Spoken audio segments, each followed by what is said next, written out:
again, it'll be solid and these numbers will tick over. As long as it's doing that, it doesn't matter. But I'll probably start this, a long time before.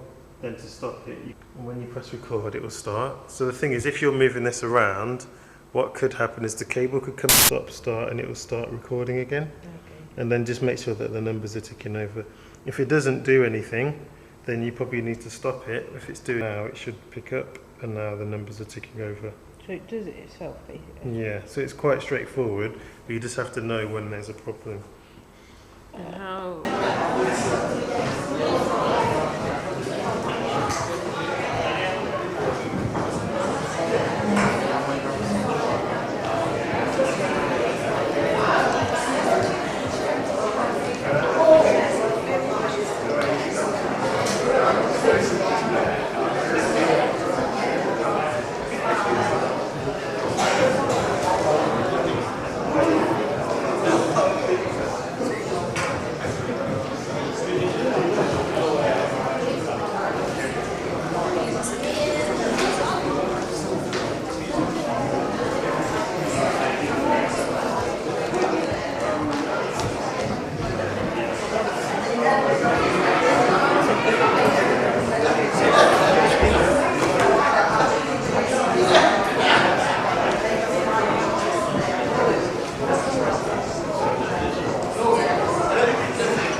Trousers and your posh card. Hold on, I'll just rewind.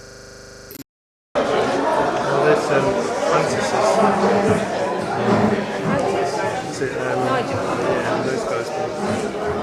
I think it's okay. What's okay? Oh, where did you put the drinks and stuff? I was going to set it up. They're all under that blue coat. I had a drink, I've lost it. Did you want the drinks? Not that.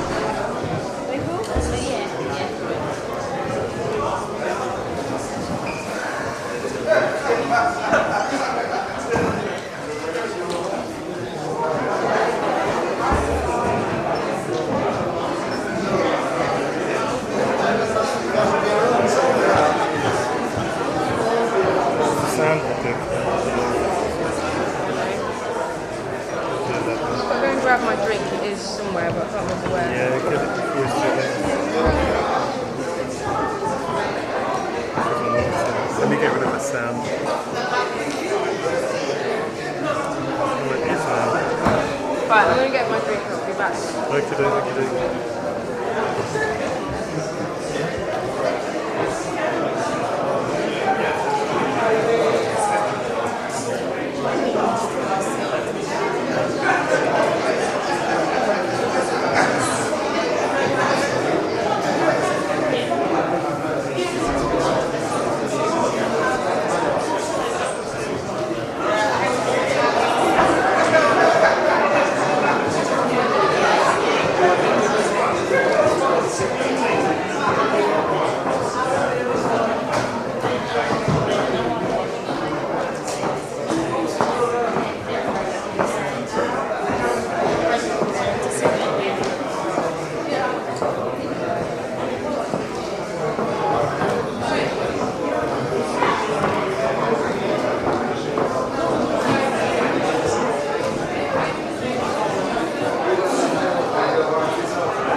Leon, does it matter if it's doing weird things to the white? Oh, it's the zebra. It's just telling you that it's overexposed. Like I'm trying to. That won't happen now. Okay. You can start. I'll start this. Oh, you started it. I didn't start it, it was already like that. Okay. So but you can wave it around a bit, but it might turn off.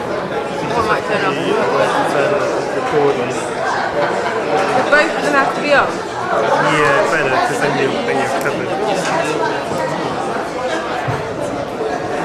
just gonna put this on long play, but.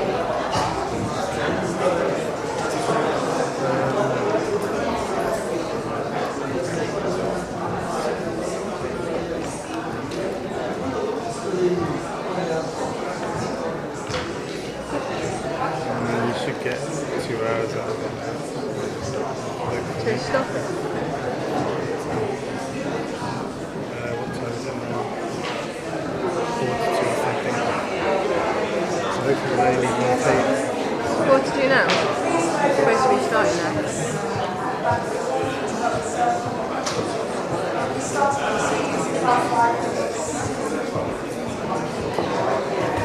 It looks like you're going to need one take.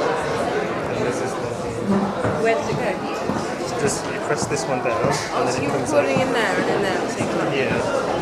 Then when you press that down, that comes out, and then it'll take a while for the tray to come out. Just pull it out. Alright, I'm hoping we're anything. So, I'm just going to get I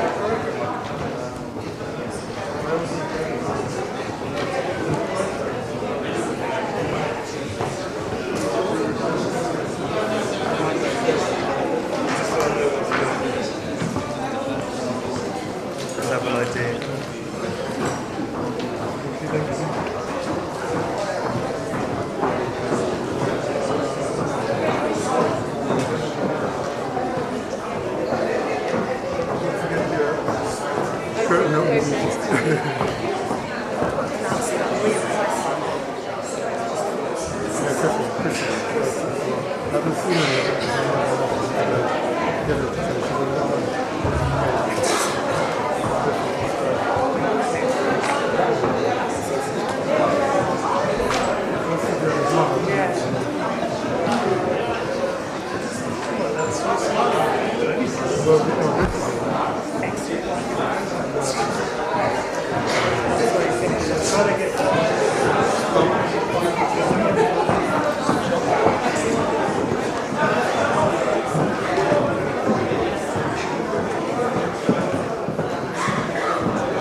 I was trapped.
Educating a Black Child, I welcome you warmly.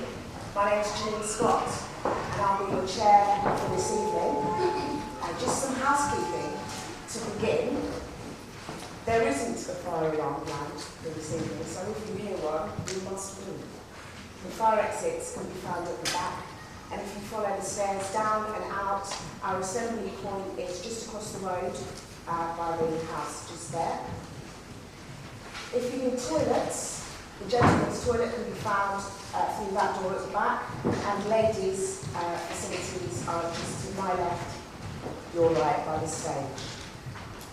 I should also let you know that there are members of the press, the local press here, and some pictures and flash photography may be taken for use in media and for other purposes. So, on your seats, hopefully, you will find a schedule for this evening, and I'm just quickly going to run through. We're going to begin by chatting to our esteemed councillor, Councillor Cole, who's going to fill us in with a few details about what tonight is really about. And then it will be our great pleasure to introduce Dr. Keith Maycock, a senior lecturer at Montfort University, who will be giving us a presentation about African heritage students and how they're doing in Leicester and in comparison with others in the country. Tonight wouldn't be right without the input of some young people, and so I'll be interviewing some guests tonight to give us their current insight into what Leicester's education system is like. There'll then be some live entertainment from James Jr., after which Sir Peter Salisbury, Leicester City's mayor, the man with the money, will be here to give his vision education and to take your questions and comments. Of course, we will also be including some success stories, some adults, some senior success stories from our community and asking them what made them a success. George will then join us again to outline the Phoenix agenda, the way forward, and how we will go about tackling some of the issues that are going to be raised this evening. And finally, winners of Leicester's Got Talent 2011, Demolition, will be wrapping up tonight's events, and we will also have some live music from Philip Herbert. This is an interactive occasion, an interactive event. So your questions, your comments are really going to make this a real big deal. So I ask you to take the opportunity to write down any questions or comments that you might want to include. So without further ado, ladies and gentlemen, can I introduce George Cole, a university academic, a magistrate, local councillor, and community member of General Note. Councillor Cole.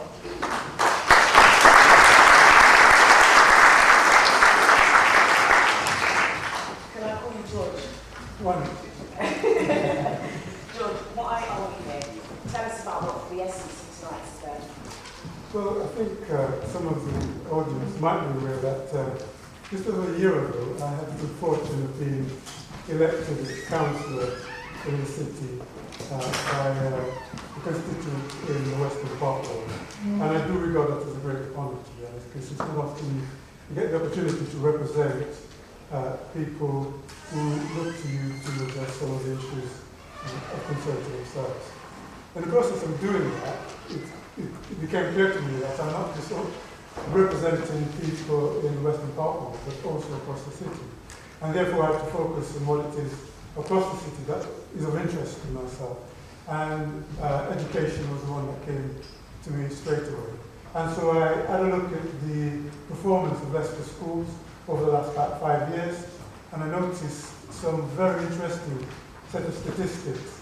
And I was quite curious to know if what appears to be significant improvement of the city schools over that period of time, if that particular rising tide was floating all boats. And by that I mean, were the African heritage students in these schools doing as well as the schools were over that period of time? And having examined the results, I thought, well, this is quite interesting. But don't do it yourself, just don't keep it to yourself. Why not share that with the community? Because you know conscious we are in the African heritage community about the performance of our young people.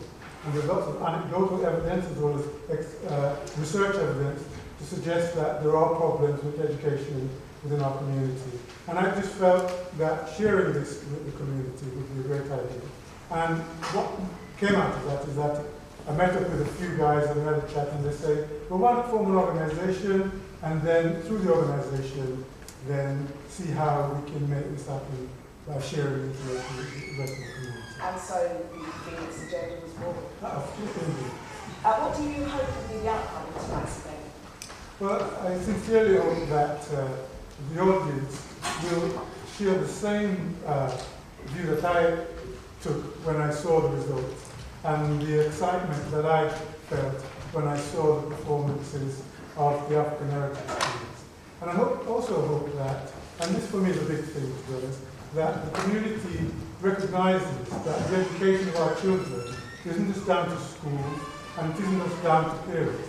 It is also about the community, and the community has a massive role to play in helping to educate our children.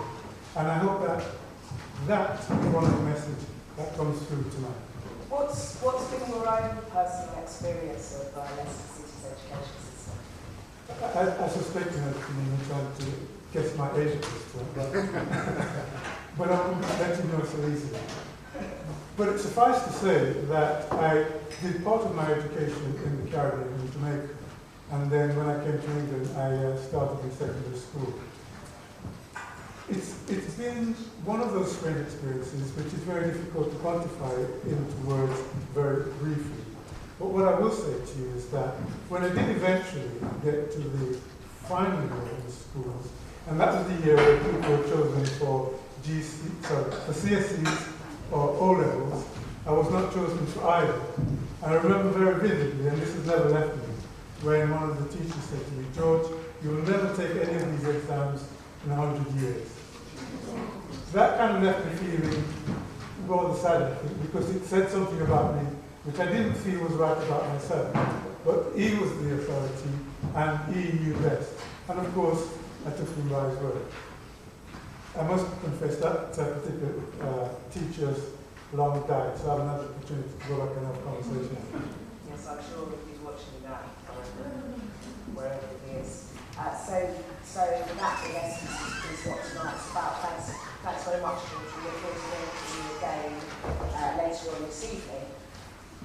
Without further ado, it gives me great pleasure to introduce Dr. Keith Maycock, who is going to give us a presentation on the local picture, the statistics that George spoke of. He's going to unpick those for us this evening and pull out some key points for discussion and particular notes. So, Dr. Keith Maycock, Senior Lecturer at Marlborough University, welcome. Thank you.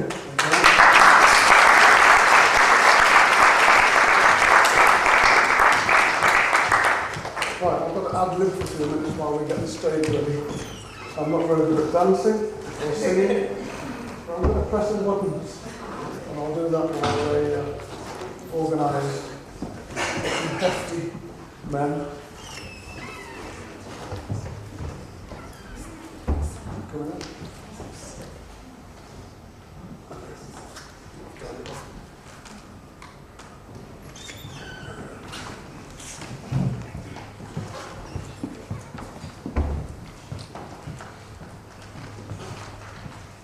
Okay. Now, most of you have a passion. One passion less than. How many of you have got passion? Just to show your hands. Right. Some of you are passionate about cricket, I'm sure. Football. Tennis. Music. Well, most of us have a passion.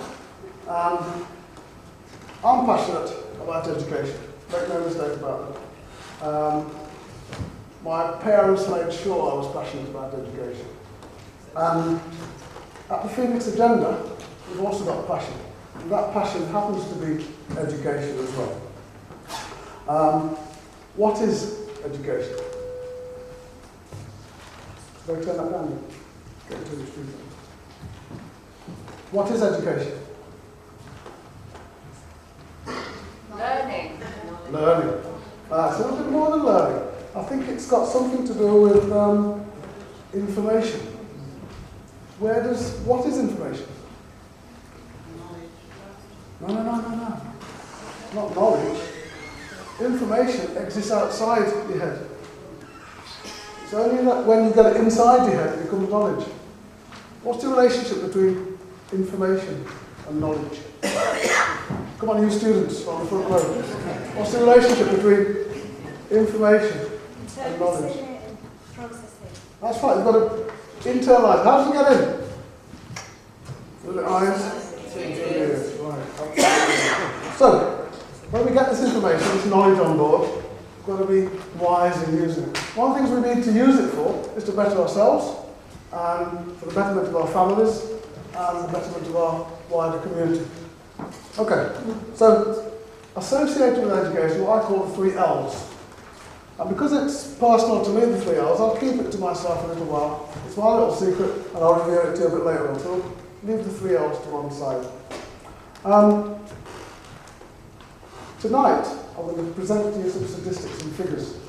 There'll be national figures, there'll be local figures, and what I call on your doorstep figures. Things that relate directly to you, to your children, your performance. Now, the data I'm going to present is about us, about you, about me, about our children. That's the information. Then, I'm going to present the information in such a way that you have to listen, you have to look, you have to listen and learn. And those are the 3 L's I was talking about that education is related to. You look, you listen and you learn. And when you have learned, you have to use that information wisely.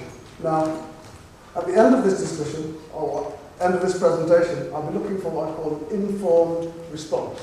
You're supposed to come back with some reference to the information and how you're going to respond to it, how you're going to progress, how you're going to use this information for your benefit. Okay, if you look at this, it's quite a mess. It's a lot of information packed onto the screen, and we need some explanation. It needs unpacking. So what I'll do is, I'll unpack it. All the information I'm going to present is going to have a title. It will be in the form of a bar chart, it'll have a title, and the title will explain briefly what the information contained in the area. There'll be an x-axis, horizontal axis, and a vertical axis. The vertical axis will be in percentages. What are percentages? Now, you cricketing people, what's a century? 100 runs. 100 runs, absolutely. So, if I said percent, I'm talking about per 100. So, percentages on the vertical axis. Now, most people by definition know what 50% is, half. Yeah? Right, where did half come from? Where does 50% come from? You take half, multiply it by 100, and you get 50. Now, George and I take an exam. 2 of us.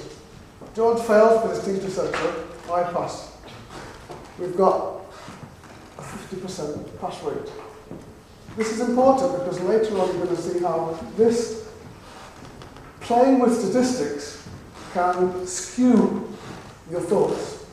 Now then, so that can be represented by 50%. Now if 40 of us, that's half of the group, took an example, 20 of you passed, what's the pass rate? 50%. Both represented on a graph by that bar graph. 2 people take an exam, 50%. 40, 20 pass, 50%. When that's presented to you, you have to think about it wisely. You're not given the base figures, you're given something else, just the overall result. So you need to think about how you interpret data. Now, if 10 of us, you guys here, took the exam, and 6 of you passed, what would be the pass rate, the percentages? 60%. And you can see what's happened.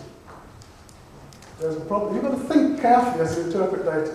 Now, the data I'm going to present is going to be like this. So each one will have a title, x-axis, categories, that will be ethnic categories or schools or something like that. And the series would be things like boys and girls, which year the activities happened in, etc. Now, the first thing I'm going to present is the education statistics for Leicester. Sorry, for the nation. Now, if you look carefully at the chart, the chart shows a difference between boys and girls nationally and in ethnic groups. So you can see we've got Indians there, white British, African, etc. along there. Now, the first thing that you may notice is the gender gap. If you look at all pupils, the difference between boys and girls is something like 7.3%. The girls are always better than the boys. If you look across here, girls are better than boys, girls are better than boys. Why is that? How do you react to that? Is there a biological or sociological reason why this is the case consistently? African Caribbeans or Black Caribbeans, you can see there a massive difference between the boys and the girls.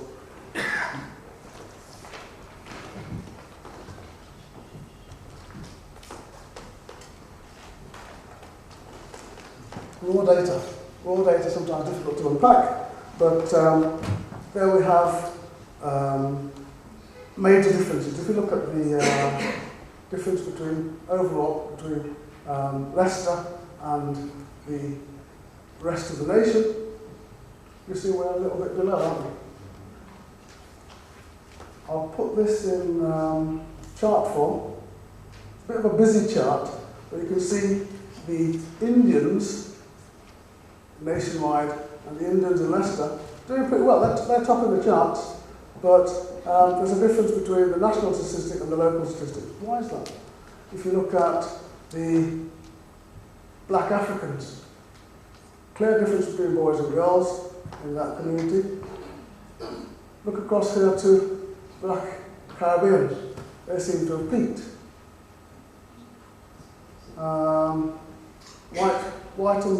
Mixed race, white, Black Caribbeans. Difference between boys and girls, massive, something like 25% difference. Why is that? Moving on. If you look at the previous table, you'll find things that we need to note. If you look at the Caribbeans, you've got they're higher than the average. If you look at the national average, we're higher than the national average for Caribbeans. If you look at the mixed Caribbeans, you see that difference there. The boys are down, the girls are up, but overall they're down in Leicester. Look at Black Africans. If you compare the national performance with the local performance, it's all down. Why is that?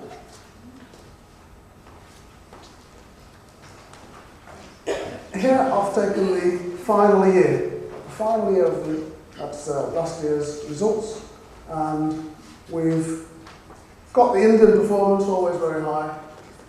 We've got the white British a little bit lower, Black Africans slightly lower, Caribbean higher, etc. But when we look at the details in terms of the actual figures, the number of people actually taking the exam, we've got about 1,000 people in the Indian community, 1,000 or 200 in the white community, 227 in the Black African community, 32 only in the Caribbean community, 44 black other, mixed white, that's mixed white Caribbean, 91 and 40. So you can see that the half effect, the me and George effect, taking the exam, has an effect on the percentages.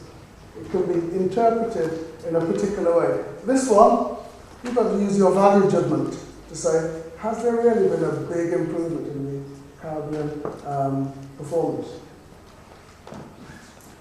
If we look at the same data, split by gender, we see a very similar thing. We see that the girls are always in the lead, but in the Indian community, it's tighter.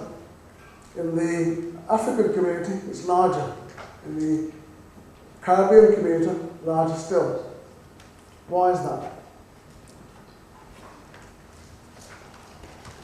If we look at 5-year trends from 2007 through to 2011, we see that in the Asian community, Indian community, they started off about 50% pass rates, going up to about 66. An upward trend over the 5 years. If we look at the White community, similar trend. Black African community, similar. Starting slightly above, 30%, climbing to about 45%. Black Somalian community, there was a bit of a dip. Oops, sorry, let's go back a couple.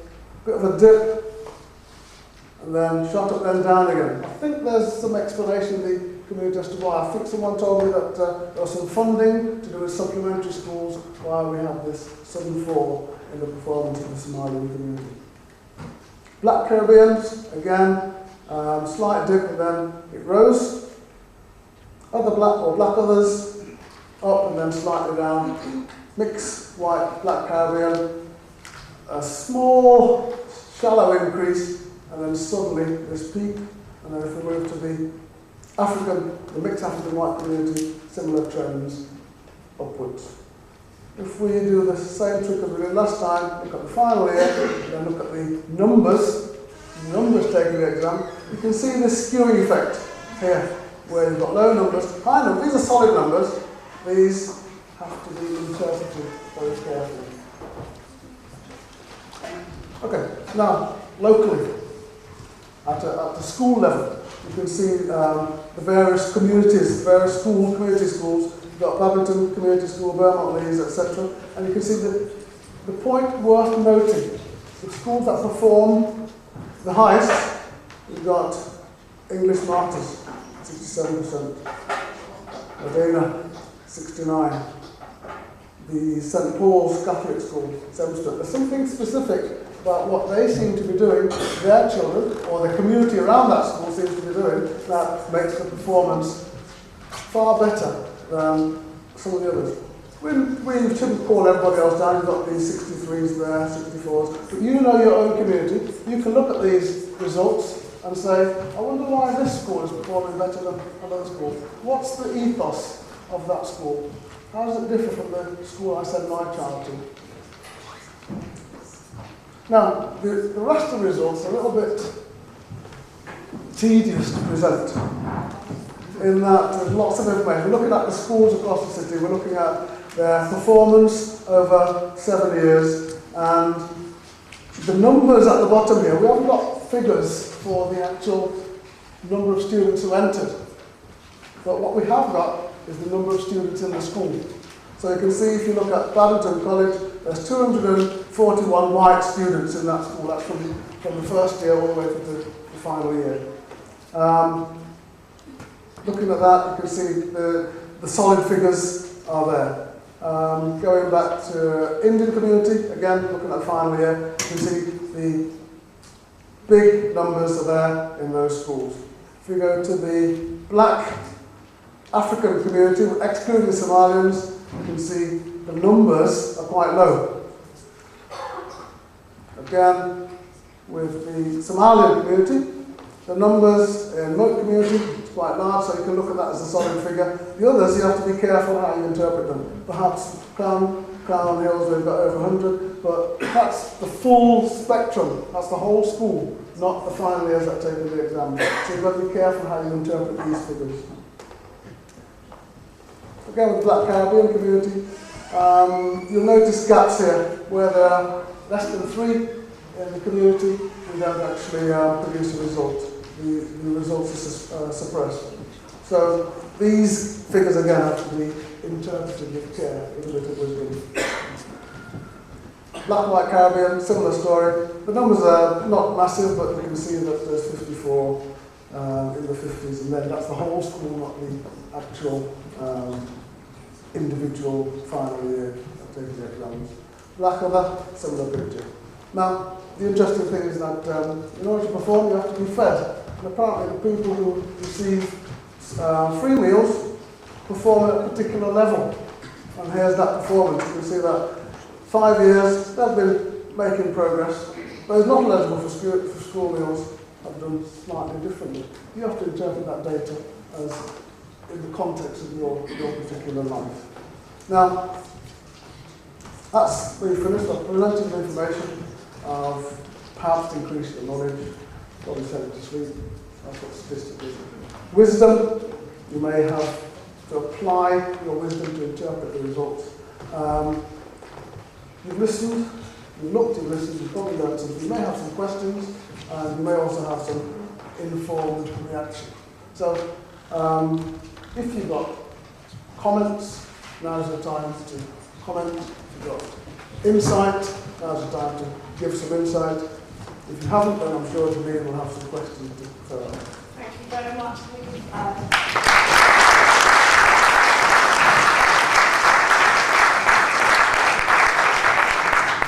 So data, loads of information, lots and lots of information, very interesting information. Has anybody got an immediate reaction to what they've heard tonight? What are your reactions about what we've just heard? Is this old news? Is this new news? Have you got any questions? So, back there. Well, that is a lot of data and it requires sitting down to digest, but most importantly, how we can use that wisdom to use it to deal with the problem, that affects the black community. Now, how do we get that statistics? Because if you're going to approach anyone and say, look, I want to carry out an intervention on regarding the educational difficulties that black children have, they want that kind of statistics. So is there any way that we can obtain that? The African-Caribbean Citizens Forum can actually, if you don't mind passing it on to them, they can pass it on to all the people that may want to have it. Thank you very much. George, have you got reactions to that? Well, I think you simply expressed the view. I'll pick up on that later. Yeah, just at the back.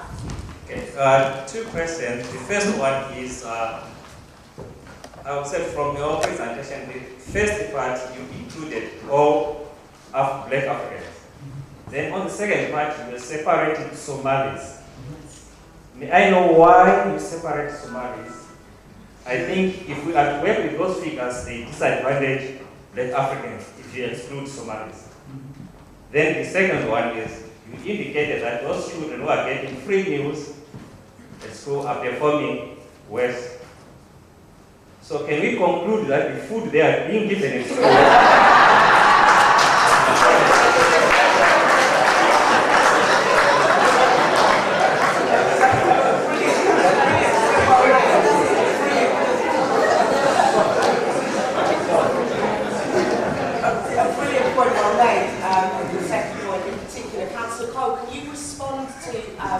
the decision to separate Black African into those categories? Well, yes, and it wasn't a strategy on our part to do that. What you might have noticed is that there were national figures and then there were local figures. Nationally, the African groups are not separated out in terms of Africa and Somalia. And therefore, we have to present the national figures as a collective where Africa is concerned. Locally, we have the good fortune that the local authority has decided that they will separate out the African figures as one set of figures and another set of figures for the Somali group. That's not to say that they're not all Africans, but there was a decision taken to do that. And I think that's helpful because it tends to give a more in-depth picture of what's going on within the various communities. And of course, the Somali group is a very large community, and therefore it made good sense to do that. We've got time for one more question before I have to wrap up. Yeah, my name is Abdishar. I'm from Leicester, Somali community. Whatever happens, we are still African, brother. Let me assure you that. And secondly, Councillor Paul said, it's because of the Somali statistically are significant to be separated from Black African. But okay, up and down. And second point, you highlighted about Black African, and then you separated Somalia, and then ultimately the last part of the chart, it says other blacks. And I think what we have to recognize, and this is point of elaboration, is the data of Somalia, even within that percentage you highlighted, still there are some of them are still in other black, because there is no a kind of a form that sent to the school is clearly highlighting black Somali. Fortunately, the last few months that has been done, but just a point of elaboration. Thank you. If I could just pass a kind of a general comment. Because when I first saw these statistics, I was really pleased by it. First, I was pleased that way back in 2007, there was a threat to Leicester Education Authorities from central government to get their act together. And the brilliant thing about it was that the Education Authority in the city of Leicester did get their act together. And as the figures show, they then started on an upward incline. And what was quite interesting about that upward incline was that it carried everyone with them, the whites and the non-whites. And I think that is quite significant, and it's important to note that. And because it kind of sends a message to the observers. And the message is, something took place in the schools which caused the schools' results to improve. And the immediate question was, what was that? Now, clearly, I wasn't in these schools, and so I can't give you that answer. But I know with those that I consulted with at the council, one of the significant things that took place was that all of the schools realized that they were in this together, the position that they were in this together, and they were either going to sink together or they were going to rise together. And so they took on the challenge and put in a great deal of energy into all of the students, not some of the students, but all of the students. And what that tells me as an observer is that the argument that we had in the past, that the schools were ignoring black children, and as a consequence the results were low, is kind of really, has been proved here. Because when you put in the same amount of energy into the black students, and the white students, and the Asian students, all of the results float with that rising tide. And so what we ought to do then here in the academy is to learn from that experience and therefore make the most of what we've learned from that experience and ensure that we continue putting in the energy into all of the students equally to maintain that upward growth. And I think that is a significant outcome from the statistics from my observation. And yes, in terms of Caribbean and other ethnic groups, the numbers might be small, but let's be real about this. The numbers could have been going downwards even though they were small. So there's a chink of light here, and what we need to do is use this chink of light as an inspiration to move forward, to inspire ourselves as parents, to inspire ourselves as community, to go out there and make sure that we do our level best to ensure that our children do get the best out of the current education system that is on offer. Eloquently put, Councillor Cole. And ladies and gentlemen, I can see that you want to ask questions, and we will come to those. Can I just make one observation? We've only had comments from gentlemen. There's a lady waiting at the back who would like to say something. I think she could give them an opportunity. Okay. Just before she make her observation, we do have a very tight time scale to work with, so please help us in this. Yeah, my name is Maureen Dover from the Charlie Wood Girls Centre. I think another way of interpreting figures, Councillor Cole, is that as we go on, less and less children are doing well. There's less numbers of children doing well in the schools, especially if you're Black Caribbean. I think the figures surely shows that A to C, there's not many children actually taking their exams. So for us, there's large concerns. The City Council has got it wrong. We're not doing any better. The figures are saying one thing, the percentages are saying another thing. I think what we were told is to look at these figures closely. We're not doing well. We're doing terrible. Don't let's say we're doing any better. We're not. There are serious issues with the education system in Leicester, and we need to be taking note of that. Thank you. Thank you very much.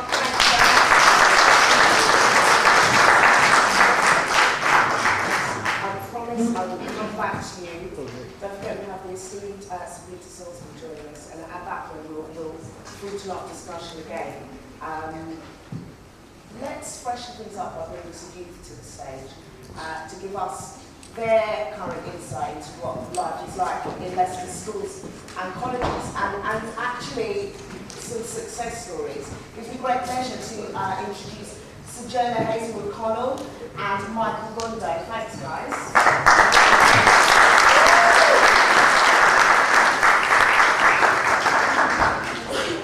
So young, so beautiful. Time is of the essence. I'm going to talk quickly. Ladies first, because the figures do show that girls are better. Sojourner, not only beautiful, 12 GCSEs, incredible grades, ladies and gentlemen. Currently predicted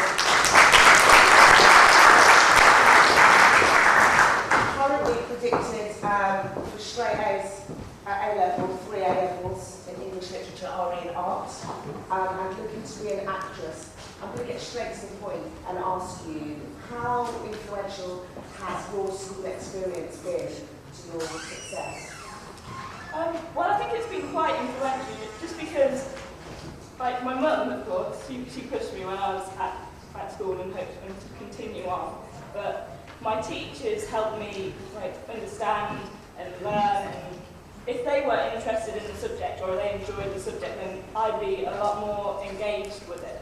I think that reason kind of made me more interested in education. Okay, what does your education give you? Why is it important to you? Well, it's a way of being liberated, isn't it? I mean, if you're not educated, you're not going to go as far, you're not going to do as well. You're probably going to get stuck in the run-of-the-mill day or a job that you're not really engaged in.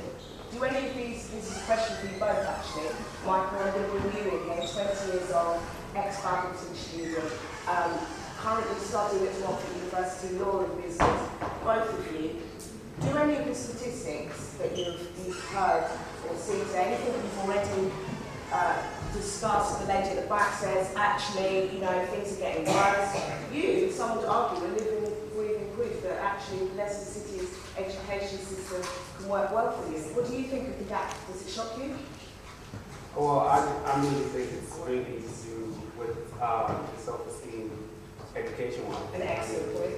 Yeah, because if you're determined to work hard and you're determined to get what you want to, then the statistics and these numbers is absolutely nothing. Wow, fantastic. Statistics. So, Michael, what's the key to your success? Sojourner has said, parents, high quality teaching, which does exist in Leicester schools. What's your opinion on this? My own family as well is the support from my family. There it is again. And it's the support that they gave me throughout my whole years of badminton, and up until now, the support that I still get, as well as from the teachers as well. Badminton, I remember this constant nagging. Constant nagging. Yeah, got into quotation if I can GCSEs. Harsh, but it worked, because again, a great set of results, 10 GCSEs above C grade. The evidence suggests, though, Michael, that young black men, like yourself, leave primary school, actually leave primary school ahead of the game, ahead of their counterparts. And by year 10, they're starting to drop out of the system. They're starting to, you know, at the very least, become mediocre. What stopped you from following that path, do you think? Just the constant nagging. The constant nagging. Comes back. I mean, from very young, I knew what I wanted to achieve in life. I knew that I wanted to go out there and do something with myself. Something I could be proud of, and something my parents would be proud of, and my whole family would be proud of. So that's one of the things that just kept driving me on, just to make something out of my life, just to make it better for the next generation as well. Heartwarming. Literally a lot in my throat. Sojourner, an intellectual, another intellectual, a young intellectual, drives the community. What's your message to the adults sat here? What can we do? What can we continue to do to raise the academic achievements of African heritage young people? I think it's just to keep pushing your kids, just get involved in the community. Just find ways to involve yourself in the school, just in general community. I mean, my mum is a student governor at Regent College. Just try and become parents, governors who can look at the schools, or just get involved in any other ways, just to find a way of like interacting. You can always go to parents' evenings and things like that, because at my college, Regent College, they find it hard to get parents in, and then they find it hard to have that communication between home and school. So therefore the children get lost in the middle. So I'd say always push to find out what's going on in your children's lives at college. Fantastic advice, and actually it chimes very well with the Phoenix agendas and which George will probably win on later, linking community, parents, school, young people all together. Can we give them a round of applause? Absolutely.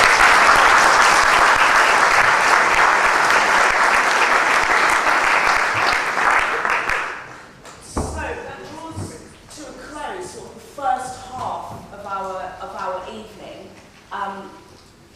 Shortly I will welcome another young talent drawn into your attention. Just to sum up, we've had some statistics to do with the education picture. We have heard from George about what this evening is about. We've had some really inspirational stuff, mostly inspirational stuff in my opinion, from some young people. So gather your thoughts and enjoy some fabulous live entertainment from James JR, a local rap artist, and yet another example of the creativity that is in abundance, if often untapped, in our community. Ladies and gentlemen, James Jr.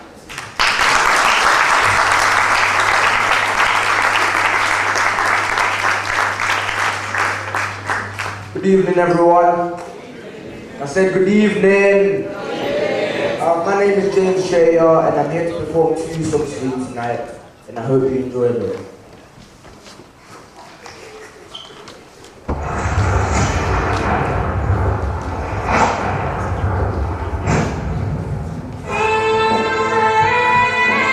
I call my life a song, this is just a verse. Success is the key, I'm trying to be the best. I'm setting up my goals, nowhere near the end. I'm only after one thing, and that's the bread. So I told my young peers, sing your song. So I told my young peers, sing your song.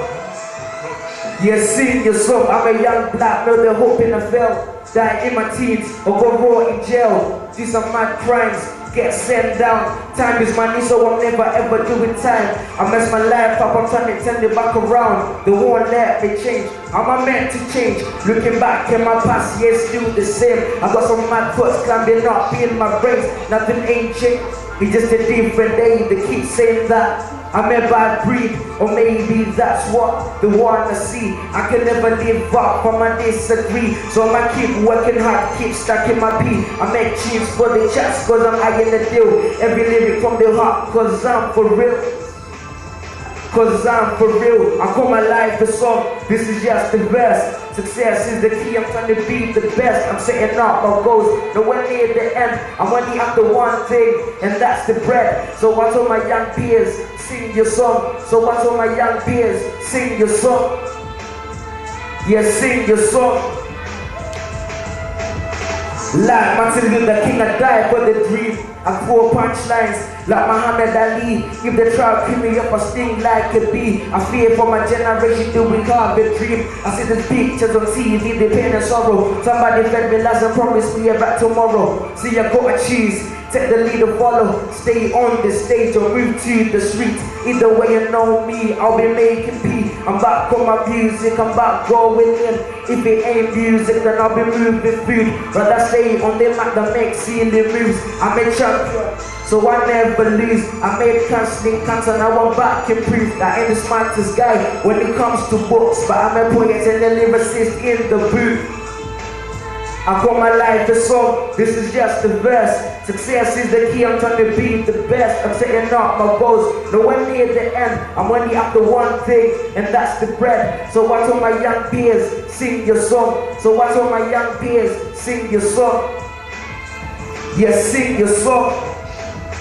The more that you learn is the more that you earn. So I'ma keep learning, so I keep earning. Buy myself a big house, forget a cancel flat. Buy myself a big cup, forget pushing the bike. I ain't a dumb guy, I got a business mind. You can give me a grand, I'll bet I'll double it twice. And know you other haters can all watch me rise. Put your money where your mouth is and roll the dice. Y-O-L-O, you only live once.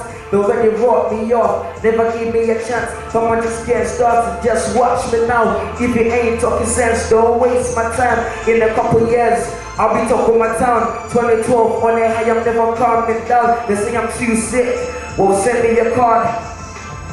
This is just the start, I call my life the song. This is just the verse. Success is the key, I'm trying to be the best. I'm setting up my goals, nowhere near the end. I'm only after one thing, and that's the bread. So I told my young peers, sing your song. So I told my young peers, sing your song.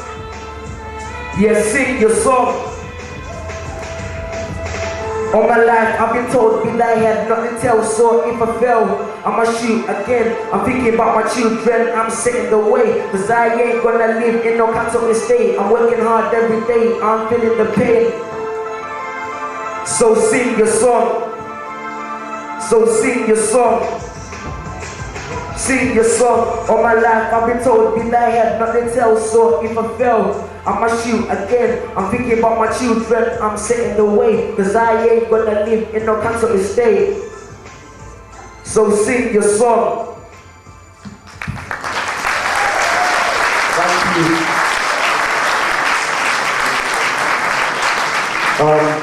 The second song I'm gonna perform tonight is a charity song, and it's about cancer, and it's dedicated to all the victims of cancer, and a special dedication to my auntie.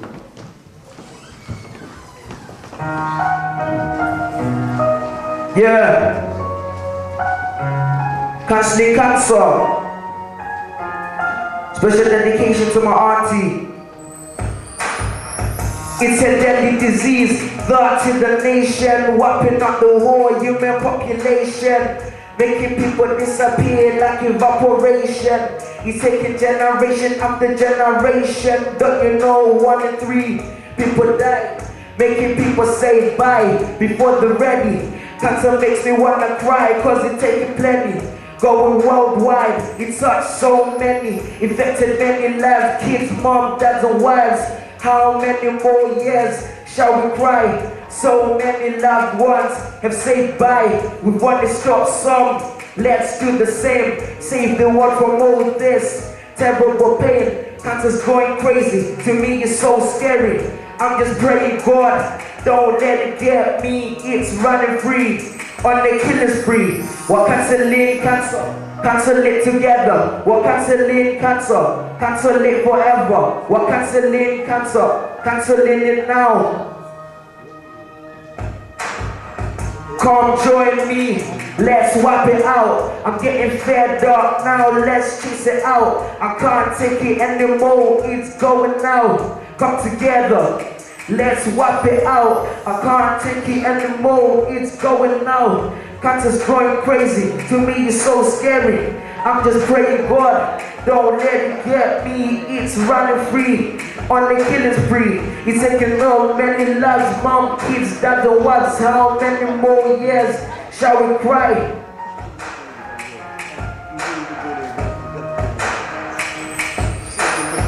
We're cancelling cancer, cancel it together. We're cancelling cancer, cancel it forever. We're cancelling cancer, cancelling it now. We're cancelling cancer, cancel it together. We're cancelling cancer, cancel it forever. We're cancelling cancer, cancelling it now. Don't you really think that cancer's done enough? I watched my auntie going through tough. She is still alive, but it's been rough. Not a single day that I don't pray for her. She's so far away, but she knows that I care. I can see the pain in my mom's eye. How hard that she wanna be there, so far away. What can she really do? Auntie, see, you know that I love you. Last year we lost the young's mom. The pain that we felt left us so numb, but life goes on. We just gotta stay strong. People live and people die. We just gotta say bye, cry and let go. That's how life goes. No one really knows. We're cancelling cancer, cancel it forever. We're cancelling cancer, cancel it together. We're cancelling cancer, cancelling it now. We're cancelling cancer, cancel it together. We're cancelling cancer, cancel it forever. We're cancelling cancer, cancelling it now.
That's one of the politest things I ever get.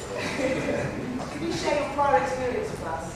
First of all, Janine, thanks for inviting me along to this, because obviously the issues we're talking about this evening are ones which are of great concern to obviously all of us here, but ought to be very concern to all of us in the city.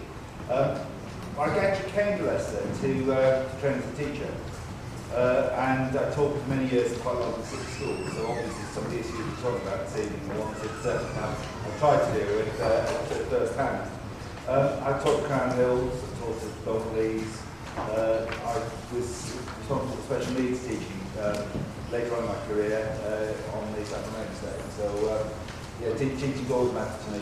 What does strike me, talking about the issues we're talking about this evening, is how hope, ambition and aspiration right at the key of actually making a difference. And when it comes to aspiration, it's obviously aspiration for the young people themselves, but it's also got to be the aspiration of the teachers as well, for young people. And that's right at the heart of the response I think we're going to be giving to the sort of problems we're talking about this evening.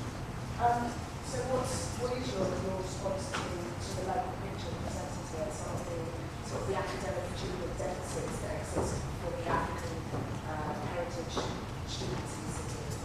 Well, I think that the figures that Keith presented to us raise calls for some hope, but also ought to recognise, or cause to recognise, that we've got a long way to go yet. I think behind those figures, and I keep acknowledging there's a lot behind those figures that we need to look at and dig into. Behind those figures, I understood the question from the lady earlier on about the lack of progress, but actually behind those figures there is some progress. There's some real progress. We'll look at what is working, also look at what isn't working behind those figures.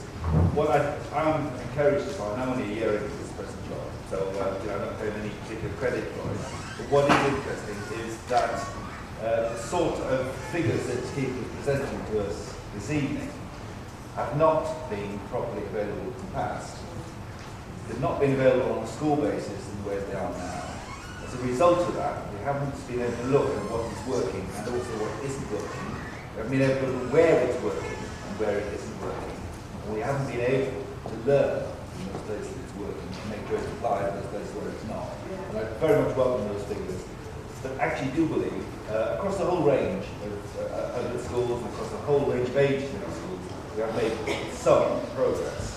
Why do you think there have been improvements in the sort of the global education picture?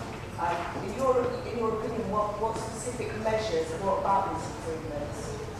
I think that what has worked in general, and somebody referred to earlier on about the, George actually was talking about earlier on, about the start that was given to the, or the shock that was given to the education system in Leicester by the government saying, look, this is dreadful, you really got to change, or else.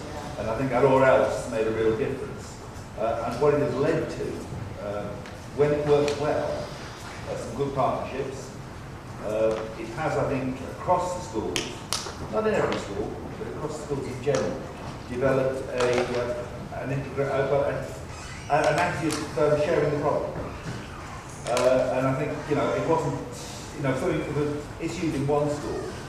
I think increasingly, other schools that felt that they had to share in that problem, and they had, therefore, to share in finding the solutions, and to share good practice, and collaborate across the schools in ways that I think very encouraging. There's some really good things happening out there. There's also a lot of things that yet need a lot of change. How do you envisage the cuts will affect the progress that has been made in Leicester schools over the past 5 years? That seems like an obvious question, but specific. Well, I think if you'd asked me this question a few years ago, I would have said that any cuts were inevitably going to be disastrous.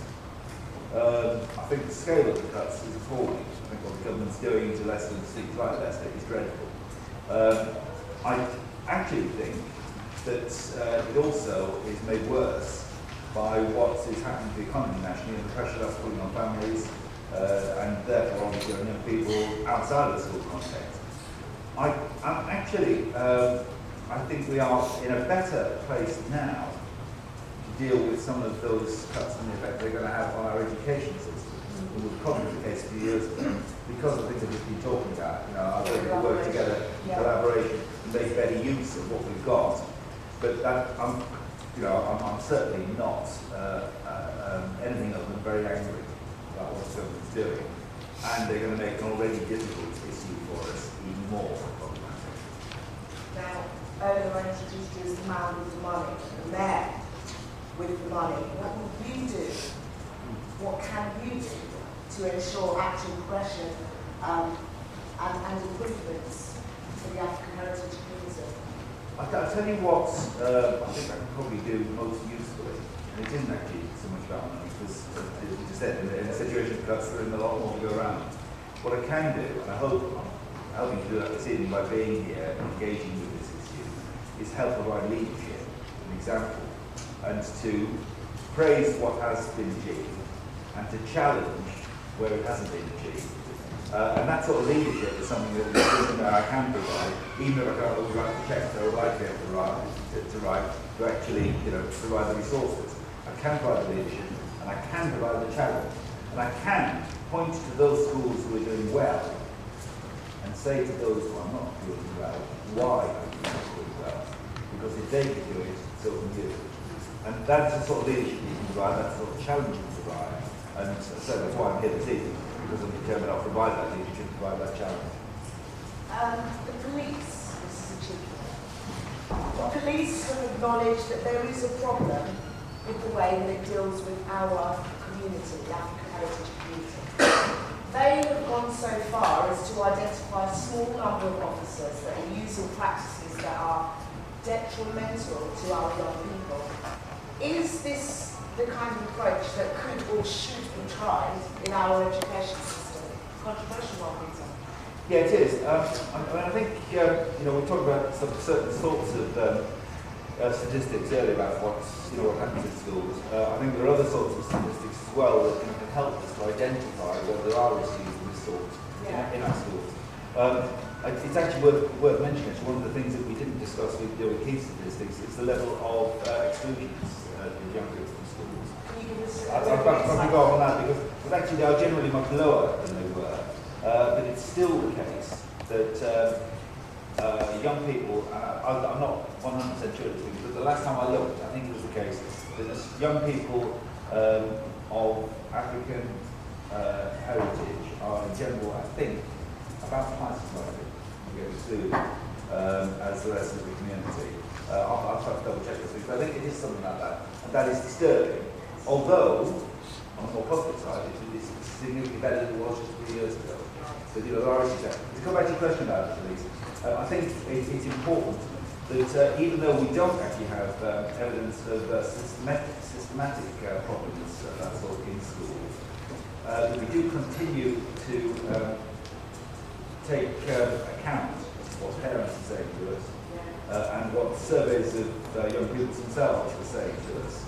And although it isn't coming through as a major issue at the moment in our schools, we've got to be on the constant watch to make sure that it doesn't develop towards. What advice would you offer to our community about how to support our young people?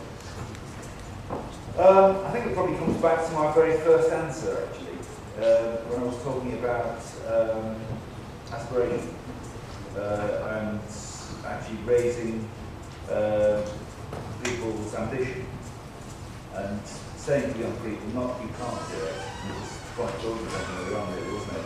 Not you can't do it, you can do it. And we've seen these wonderful examples of these young people too.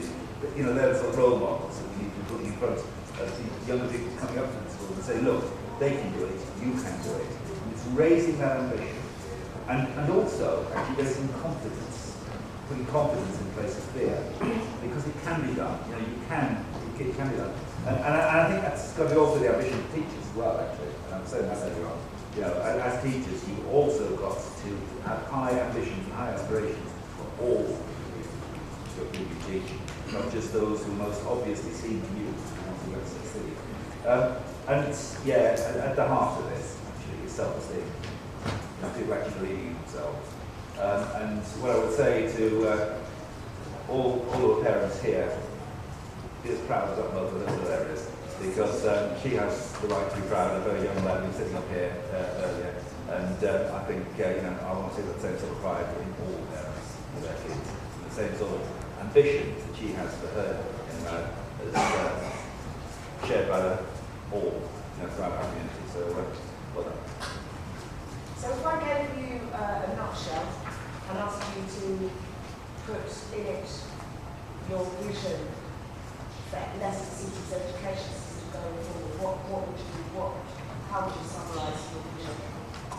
I think if you look across the schools in Leicester, primary schools, the secondary schools, Leicester College, university, we have actually got some really good education being delivered to kids from lots of different communities, and kids from lots of different communities are succeeding in all those schools. But not all young people are succeeding in all of those schools. I don't think any of us should be satisfied until all are achieving their very best in all of those schools at whatever level. And it's very clear from these figures that we're not there yet. We have made some progress, but it's a long way to go. We're all going to maintain our commitment to make sure that that progress, albeit slow, but that progress is continued through, and we continue to see it get better year by year, month by month, week by week. Ladies and gentlemen, submit to Salisbury.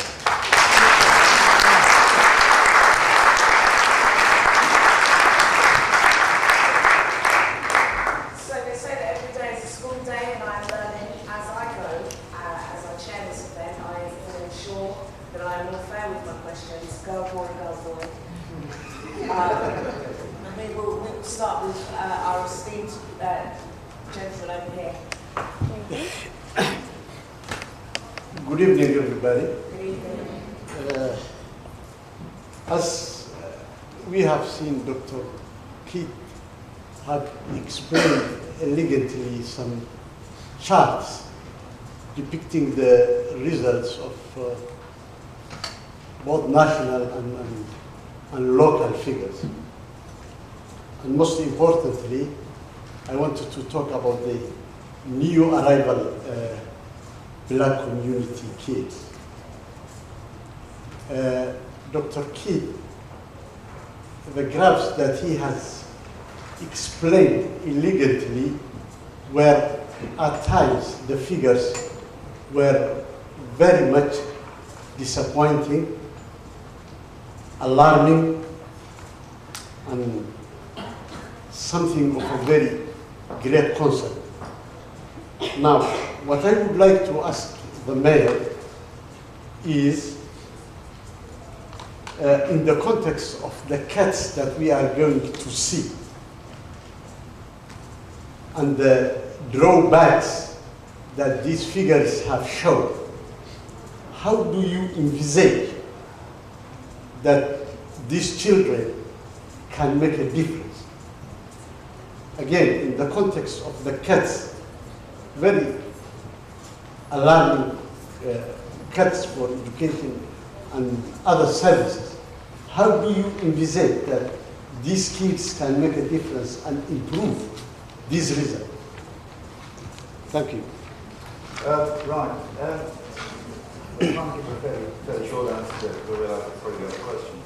But clearly there are particular issues for the more newly arrived communities.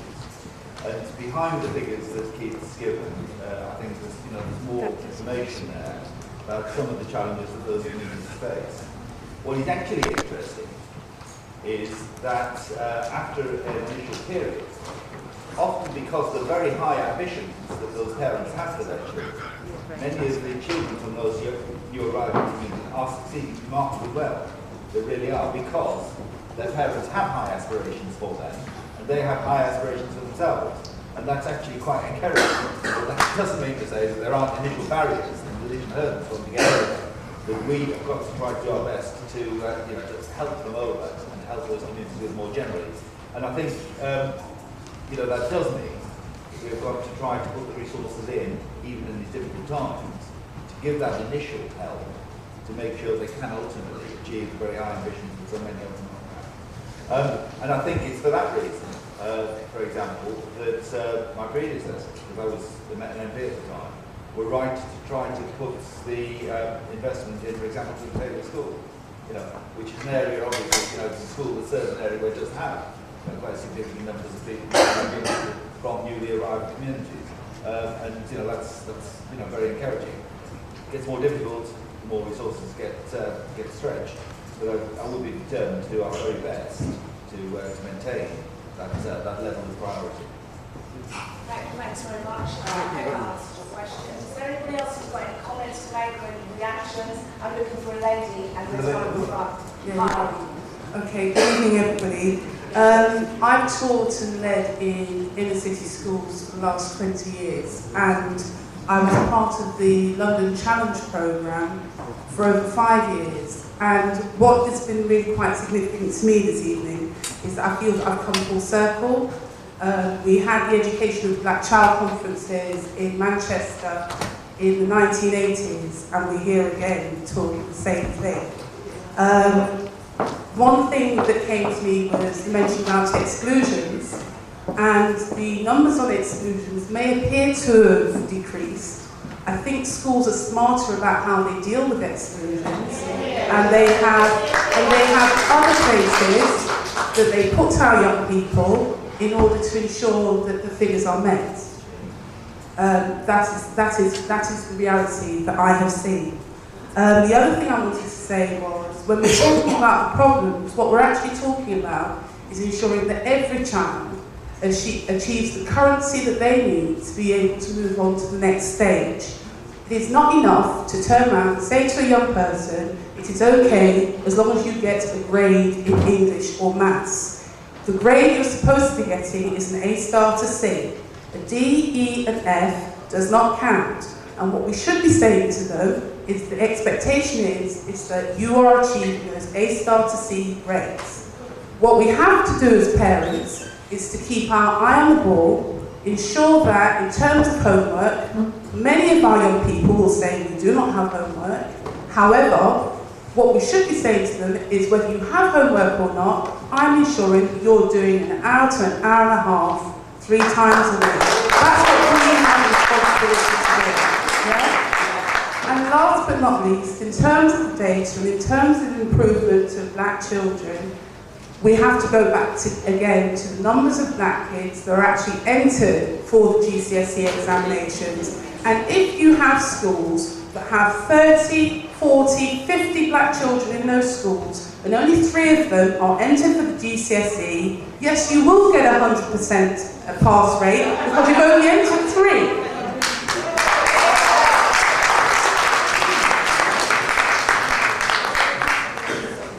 Some fantastic points well made, particularly as a teacher I do operate the idea about homework and deadlines. We do do it. Question? questions, comments? I'm looking for a gentleman. I'm keeping it fair, but I do see you. The gentleman at the back with the cap, please, Serena. Thank you.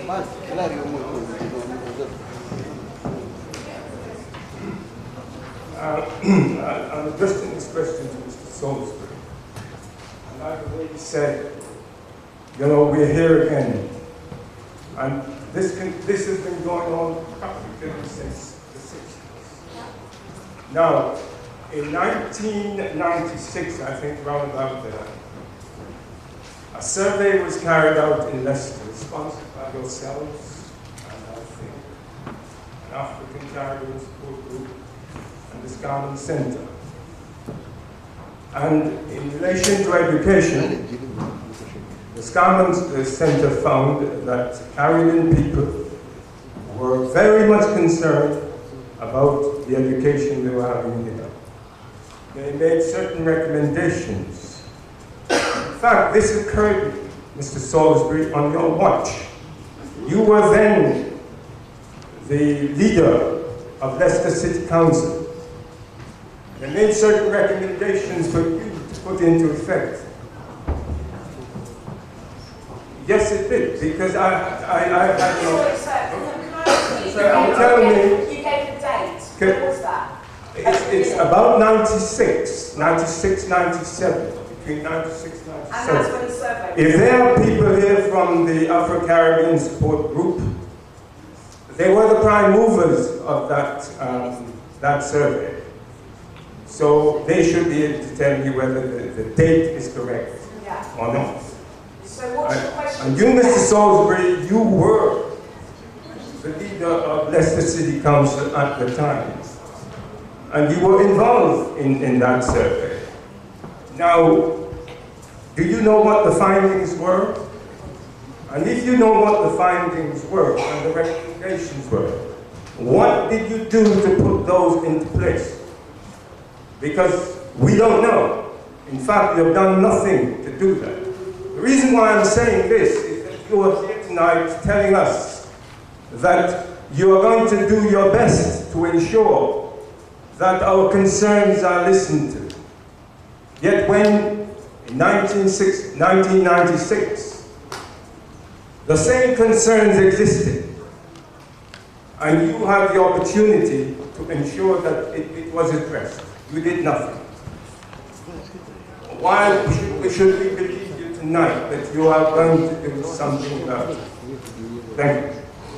Well, I mean, I hear the question, I hear the thoughts of the question, but the fact is that those of us who were around in 1996 will recall that at that time education was a county council function, had been for the best part of 25 years, and had been under that period under political control of a party other than my own. We did pick it up very shortly after that, and since then have struggled to repair the damage that they did. Mr. Salisbury, in the report and the recommendation, it stated Leicestershire County Council. You haven't got a mic, sir. Leicestershire County Council, but it said primarily Leicester City Council should be doing this in relation to Afro-Caribbean people. That's what it said. That's precisely my point. I've never been a member of Leicestershire County Council. I said it. Have you heard what I said? It did say Leicestershire. It did say Leicestershire, but it also went on to say, with specific reference to Leicester City Council. Which we're trying, so thank you so much for the comments. We're trying to keep things relevant, focused, and polite. So can we pass the mic to the lady at the back? Thank you.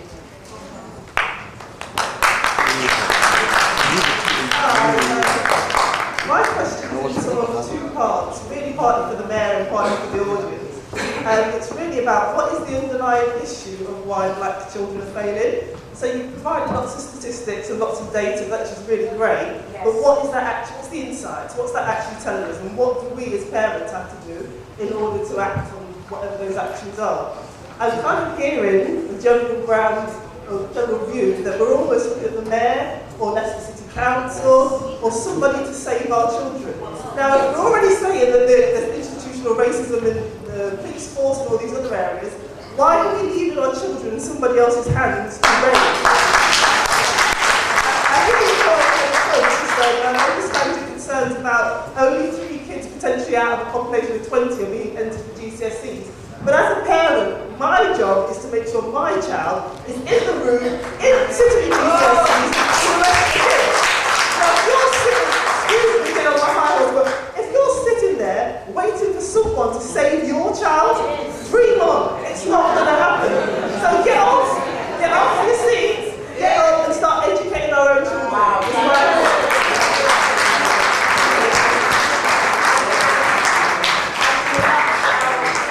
That's what this evening is about. This is about empowering our community to take control of our own issues. We've got time for one more question. Is the time flying? Is it because we're old? Can I say, I totally agree with what you say. Yeah, I do think as parents we have a responsibility.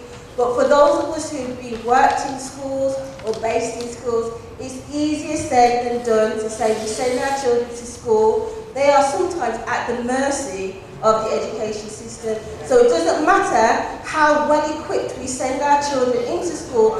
Often there are situations where they're placed in where they have no strategies for dealing with. Sorry, can I just respond to that? No. You're so eloquent, you really must allow people. So I totally agree with what you're saying about our responsibility. About parents, it's not, because the reality is we send our children to school to be educated, and often what is happening is a lot of other stuff going on in school which is nothing about educating our children. There are many things going on which our children have no strategies for dealing with. Another excellent and valid point that I'm sure you've all got opinions about. Peter. Well, I'm just going to say, I just want to go back to these statistics, because I think they are a vital part of understanding what the situation is. What the situation is across the city, what the situation is in particular schools. But just to respond to that question earlier on, behind all of this, I'm absolutely convinced, and there's a lot of literature about, a lot of big books written about, somebody is going to talk about tonight. And one of the overwhelming themes that comes through those is about self-esteem and about aspiration and ambition. And that's aspiration and ambition for the young people themselves, for the parents and those who care about them, but also for those of us who are teachers as well. And actually to see a kid in front of us in terms of what they can achieve, not what they themselves perceive they can achieve. And there's a real difference in those two. And we've all got to set for them the highest expectations, the highest standards, and make sure we drive them to achieve what they are capable of. There's so much to talk about. So much to talk about. Let's do this again. We're going to end with the lady at the back before I invite some more success stories on. Okay. I, like many others in this room, have been involved in the education, complementary education of African Caribbean children for 20 plus years. And what we're finding is that our funding has been cut year on year, and the relationship we're supposed to have with the local authority has really fallen apart. Bernice Walters, my name is. And to the point where we were in a position to run our Celebrating Success evening, which we believe is contributing year on year to the raising young people's aspirations, their confidence, and their knowledge of what they're able to do. We've run conferences and so on. I'm not going to go on about that, but what we've heard tonight is that for young people to achieve, it's about their own self-belief, their own confidence, the contribution from the community, and the support from the community, as well as the support from their parents. That's my first point. My second point is about that I am concerned, and I'm increasingly concerned, because I'm not seeing more and more of our young people being in positions of power. I'm not seeing more young people come out who are doctors and dentists, and who are you know, in great jobs. What's happening is that people are coming out of university and unable to get jobs. Lawyers, they're trained in all kinds of professions and unable to secure funding. So what I'm looking at, I'm asking you as our mayor, who's involved in employment and stimulating employment in Leicester, what you're able to do about that. And they are my key points. I could go on, but I've been told to be quick. Thank you so much. So Peter.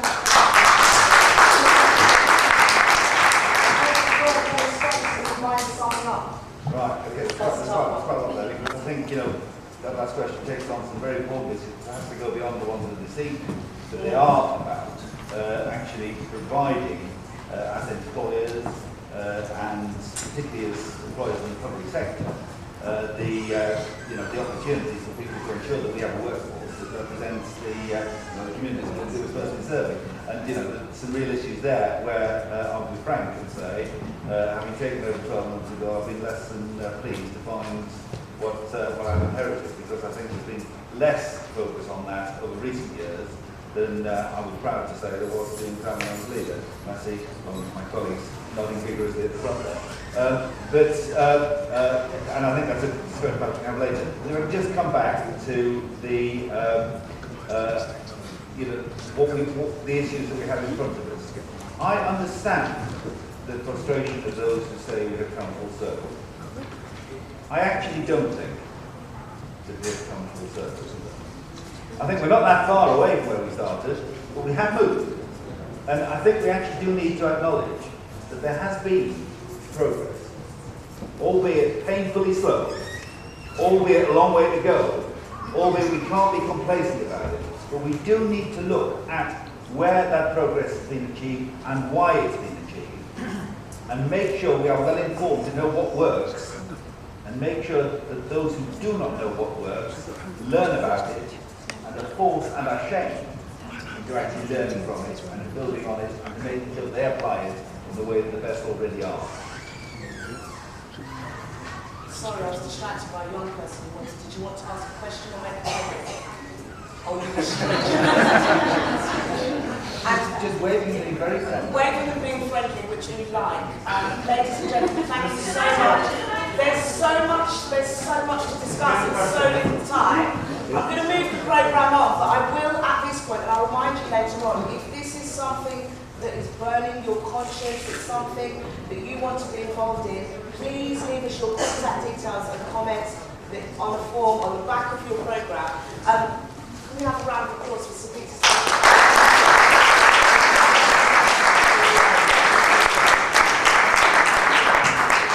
I'm going to very quickly welcome some more success stories from there. There's opportunity for aspiration and ambition right here in our community. Ladies and gentlemen, Denise Williams, Velma Ferdinand and Philip Herbert are going to join us on stage. We'll give them a round of applause.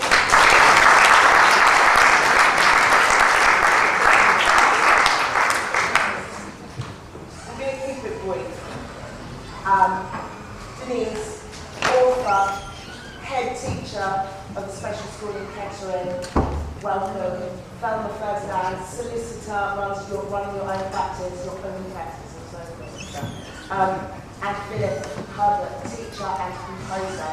Thank you so much for joining us. Denise, we'll start with you. Why are you successful? I'm going to go straight in there. Why are you successful? And let's link it to what we do to make our children more successful and make them more aspirational. I grew up in a church, a Majority Black church, that was full of professionals. And from a very early age, having access to that meant I was able to aspire and I could see that people could achieve and attain things that I wanted to attain and aspire to. And my family was very instrumental in kind of pushing me and supporting me and making sure that I was aspiring and being the very best I could be, whatever I could be. In terms of success for the people, I think that's what we need to do. We need to make sure that we have access to people who are professionals that you're talking to as many people as possible in terms of the career that you want to aspire to. Just gaining as much information as possible so that you can come in an informed position to be able to attain what you want to attain also. So that's a message to anyone with any kind of interest in any job. Yes. Share the wealth of knowledge and experience with our young people. Thelma, what role did Leicester schools and were you educated within Leicester City? I was born in Leicester. Born and bred, educated in Leicester, and what sort of experience did you have? My education experience was a good experience. At school, I went to a school where there weren't that many black children, but all of us, the black ones that were there, we all did well within the educational system. Right. Why? How did? I mean, was that a negative thing necessarily? Just having a few black people in your school, or were the other white kids or other ethnic minorities there aspirational? Was that a whole school thing, or was it just? It was an aspirational school. Yes. And I think we weren't actually treated any differently to the other children in the school. It was the sort of school that had all the successes of the girls were marked, and you aspired to be a success. Composer, musician. How do you think your professional success story, what do you think that can offer our youth, those that are here tonight and those that might be listening and watching later? I think it's about being prepared to have a vision, and with that vision you've got to be resourceful, you've got to reach out to people. I think sitting in this room we have lots of resources. If you're willing to sit down and talk to people, you can learn things from people. And at whatever stage you are in life, whatever stage you're kind of reaching in life, there's still an opportunity to learn something. It's about being willing to learn and take on a challenge and be open to new ideas. Yeah, fantastic. What do you highlight as being the most significant influences on your career so far? Our young people have spoken about the impact of parents and the importance of parents. Is that a similar thing for you, or do you have a sort of inner drive that one is talking about? I think it's very much about my parents and the kind of environment they kind of created in the home. And the fact that they went to school, they went to parents' evenings, they inquired about what was going on. If they weren't happy with what was being delivered, they would ask questions. Sometimes in learning to play music, you have to hire a private tutor. Sometimes the private tutors weren't really delivering, and so sometimes we have to move on and find something new and find somebody who's being positive and willing to push you to that next level. So you've just got that fearless parenting, and opposite fearless parenting, not afraid to challenge on behalf of the children. I think they didn't do it in a way that was difficult or Yeah. They always challenged in a way that was objective and sort of positive. So. You put on the spot. Next, we have lots of ideas that come from the audience. It's very contentious issues. Would anybody like to comment on what you suggest is the way forward? It's got to be people coming together and working together, and there are different parts for each party to play. Really, in terms of parenting, it's about equipping yourself and being aware of everything that's going on out there for your child and having the knowledge. For students who do well in school, you will find we very often call them Land Rover moms, don't we, who drive their kids to school. And anything that they don't know about, they Google it, you know. They're out there, they're looking for the information, they're getting the past papers, they're having conversations with teachers, they are arming themselves with the information, equipping themselves. And that's what we all need to do in order to be able to better support our children across the board. Is there anything you add? Yes, it's about giving your children confidence. If you've got a confident child, that child will go far in life.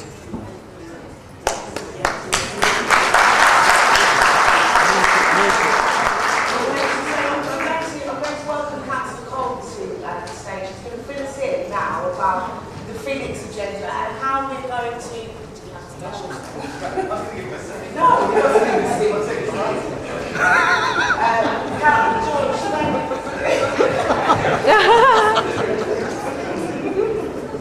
It's all getting a bit intimate. We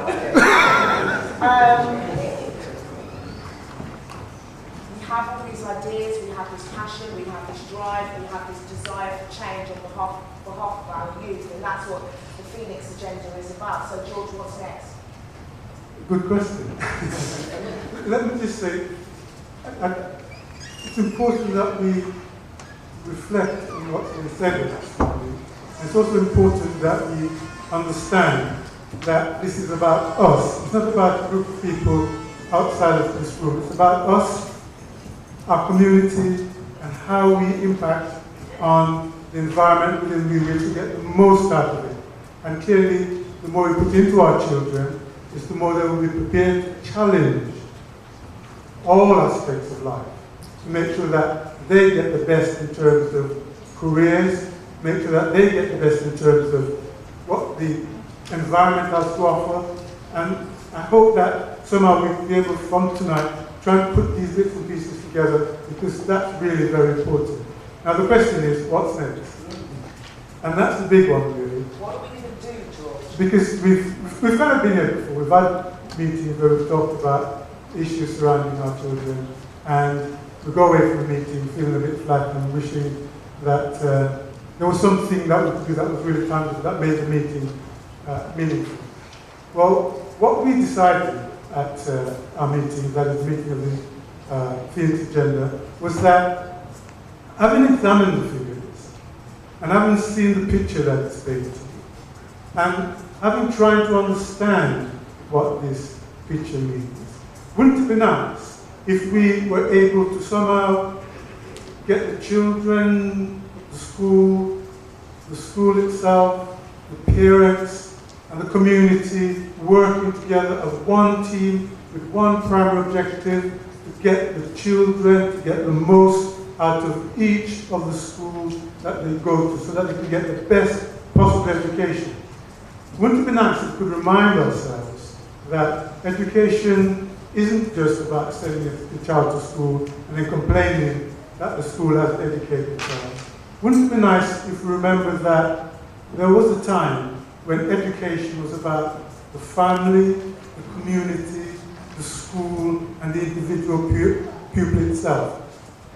And so what we've decided to do is we've produced a document which gives us a broad picture of what's happening nationally and internationally in terms of the outcome for African heritage children in our schools. One of the significant features that came out of that was that often a lot of our children leave primary school and enter secondary school ahead of their contemporaries. Not behind or equal, but ahead of their contemporaries. And somewhere on the journey through secondary school, they fall very much behind their contemporaries. So the question is why? And we then said, if we could set up a pilot project to monitor the performance of these children on entering secondary school, their journey through secondary school, and see what happened to them at the far end. As a consequence of that, we have said that that's the way to go. So this meeting isn't the end of it. We plan to work with a secondary school in Leicester, where we are going to set up a pilot project where, as I said, we will be working with the schools, the pupil, the teachers at the school, the parents, and the community to see how we can prevent the sudden dropping off of students on the way through secondary school. Now at this stage, I'm not going to say which school it is, but we have a school in mind and we've started the conversation.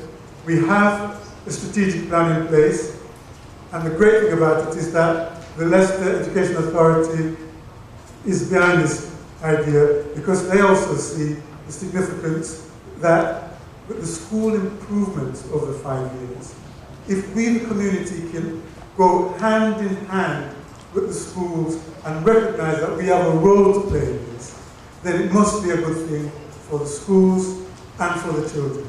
And at the end of the day, that's what matters. And I strongly believe, and I also say to you, that it is the vision of the TPA and the belief in the TPA that the greatest gift that we can give any child, the greatest gift we can give any child is a solid education. That is absolutely the greatest gift. And therefore, we're going to commit ourselves over the next 5 years to see if we can answer some of those really crucial questions. And we're looking to you to help and support us in our endeavour to do that. And I really do mean your help and your support. Because without you, it's not going to happen. It's an holistic approach involving the student, the school, the parents, and the community.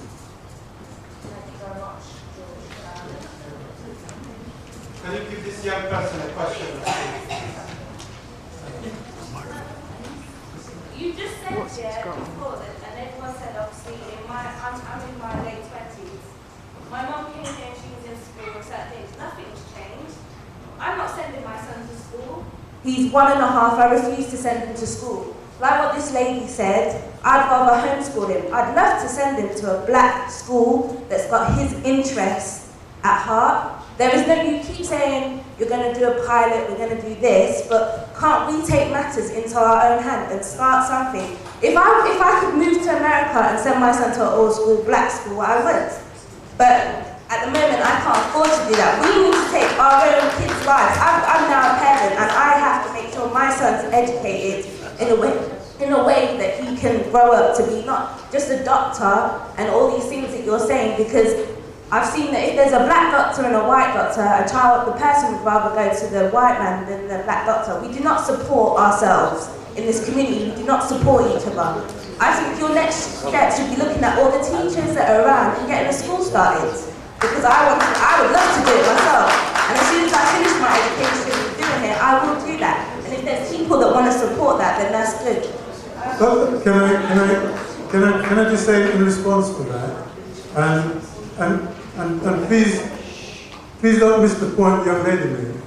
It's about taking control of our own education. It's about taking matters in our own hands and recognizing that we can't just leave it to the school to do it. We have a role to play. We have a community, as a community, must get in there, put our shoulders to the wheel, and help the schools where we can, help our children at home where we must do. The word was confidence. Instill confidence in our children. Yes, a black school would be nice, and there's no reason why we, the Phoenix Agenda, has to lead the way with a black school. Why don't you go and start a black school? Why don't anyone else start a black school? It is about us taking control of the situation and moving it forward without a shadow of a doubt. Ladies and gentlemen, with the time I'm short for discussion afterwards, I'm going to, before I invite Demolition on to dance for us. Before I do that, I'd like to quickly sum up. We've heard so many ideas. The idea of, I think they're technically called free schools, a black-run school, I think is a fantastic idea. I absolutely support that. We've acknowledged here that there is a huge role that parents play in asking questions, sometimes difficult questions, knocking on doors, making sure their children have a work ethic. We've spoken about the quality of education, we've spoken about what the statistics say, there's been so much information tonight. I'd like to thank you all for your input. And can we say thanks to our guests on the stage?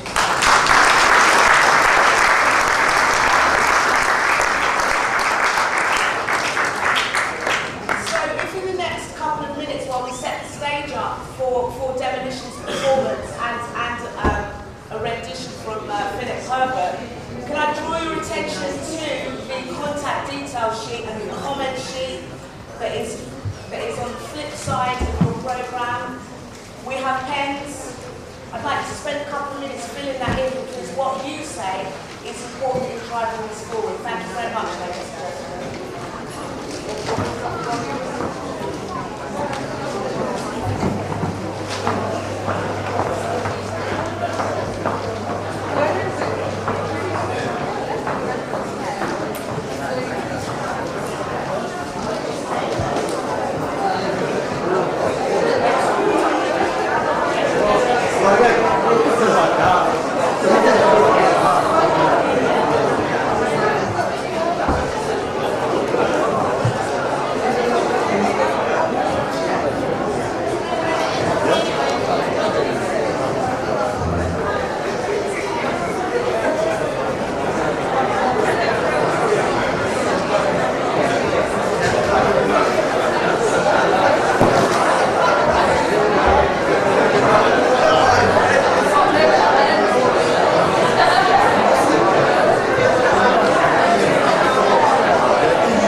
We've already met Philip tonight.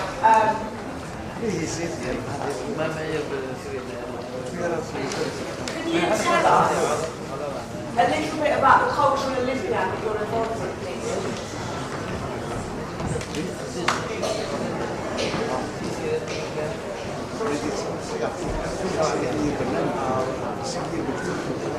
Good evening. I'm currently working on a project called Ballare to Dance. Ballare is a Latin word that just means to dance, and it's about celebrating internationalism. And the idea is a concert that takes people around the world through music, and we're going to travel to certain countries. So the first stop is Spain with a piece of music, and we get some flamenco. We go to Mexico, then to Cuba. Then I've written two new pieces of music. One is a suite for solo steel pan and strings. And in that I explore some Caribbean dances, you know, Brookings Party, quadrille, zouk, all of those kind of traditional dances that we seem to have forgotten. And then we move on to an Indian piece inspired by the Olympic Games called Mantra for an Athlete. And then we finish with some tangos from Argentina. And this concert is performed by some of the best musicians that we can find.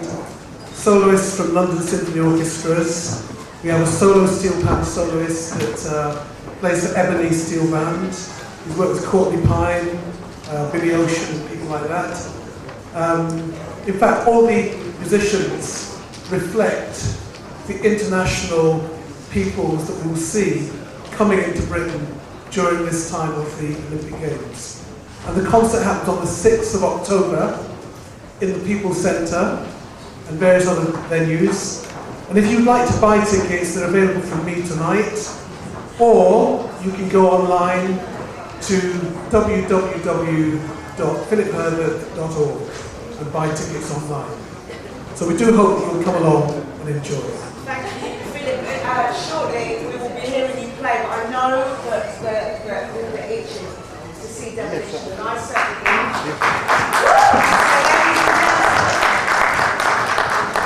Winners of Leicester's Got Talent 2011. It's a shame that we're leaving, I know it's late. I give you Demolition.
fabulous, sorry. Blew me earlier, drums there. What a fabulous way to end tonight's event, don't you think? I really hope that you have enjoyed this evening. We've had some arguments, but we've come out the other side. Please don't forget to leave your contact details. Philip, can I invite you to the piano?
So get your nominations in now, because without your nominations there are no awards. And finally, some very, very quick thank yous. Of course, Sir Peter Soulsby, Leicester's Mayor, thank you very much. Fi Dempster. Fi Dempster, Assistant Mayor of the Cabinet, lead for children and young people in schools, has really given us some fantastic information, along with her... I think he turned it off and that's why.